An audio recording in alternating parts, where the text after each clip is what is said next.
It was one of those freezing December nights in Chicago. The wind moved like a blade between the tall buildings, and people hurried home with their coats tight around them. But under a quiet bridge near downtown, a man named Daniel sat alone. Daniel wasn't always homeless, no. 10 years ago, he had a steady job at a factory in Illinois. He had a small apartment, a car, and dreams of building something better. But when the factory shut down, everything slowly fell apart. Bills piled up. His savings vanished. Pride kept him from asking for help. Then came the hardest blow. His mother passed away. After that, Daniel just stopped fighting. Now his world fit inside one worn-out backpack. That night, as Daniel wrapped himself in a thin blanket, he heard something. A soft whimper at first. He ignored it.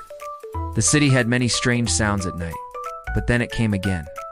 He looked toward a pile of trash bags near the bridge pillar. Two glowing eyes stared back at him. A dog, skinny, shivering, covered in dirt. "Hey there," Daniel whispered. The dog didn't growl, didn't bark. It just watched him. Daniel slowly tore a piece of his half-eaten sandwich and gently tossed it closer. The dog hesitated, then stepped forward. It was a golden brown mutt, probably abandoned. Its ribs showed. One paw looked slightly injured. Daniel smiled faintly. "Guess we're both surviving out here, huh?" That night, the dog didn't leave. It curled up a few feet away from him, still cautious, but close enough to share warmth. For the first time in months, Daniel didn't feel completely alone. The next morning, Daniel woke up to something warm nudging his hand. The dog, its tail wagged gently. Daniel chuckled. "All right, guess you're staying." He named him Buddy. Days turned into weeks. Daniel started saving a small portion of whatever food he got from shelters or kind strangers. Buddy always waited patiently.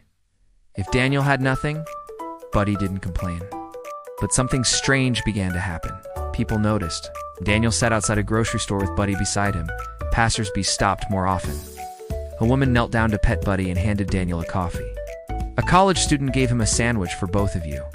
Someone even brought a dog blanket. Buddy wasn't just surviving, he was changing things. One afternoon, as snow began to fall heavily, Daniel felt dizzy. He hadn't eaten much in 2 days. He leaned against a wall and slowly slid down. His vision blurred. And then barking. Loud, urgent, repeated. Buddy stood in front of him, barking nonstop. People turned their heads. A man in a business suit approached. "Is he okay?" Daniel couldn't answer. Within minutes, someone called 911. An ambulance arrived. As paramedics lifted Daniel onto a stretcher, Buddy refused to leave his side. He barked, pacing nervously. "Is that his dog?" one paramedic asked. "Looks like it," someone replied. "Bring him too." At the hospital, doctors said Daniel was severely dehydrated and close to hypothermia. If he had stayed outside another hour, one nurse whispered, he might not have made it. Buddy sat quietly at the foot of Daniel's hospital bed.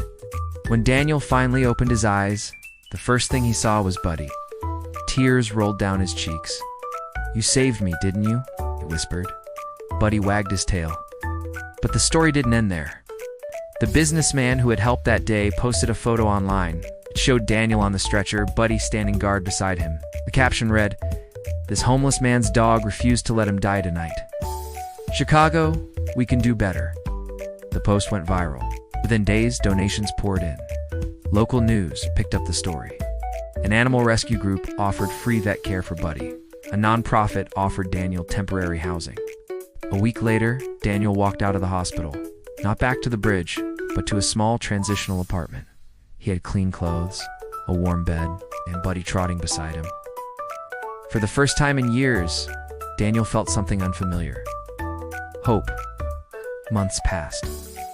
Daniel started working part-time at a pet supply store. The manager had seen the viral post. "Anyone who protects a dog like that," she said, "deserves a second chance." Buddy became the unofficial mascot of the store. Customers loved him. Children would ask, "Is that the hero dog?" Daniel would smile. "No," he'd say softly. "He's family." One quiet evening, as Daniel locked up the shop, he sat on the curb outside with Buddy. The same city lights, the same winter air, but everything felt different. You know, Daniel said, scratching behind Buddy's ears, I thought I was the one who saved you that night. Buddy leaned into him. Daniel looked up at the sky. Turns out, we saved each other, and in a city full of millions. Two souls who had once been invisible found something the world often forgets. Love, dose, and tea always come in perfect packages. Sometimes it shows up cold, hungry, and covered in dirt, and changes your life forever.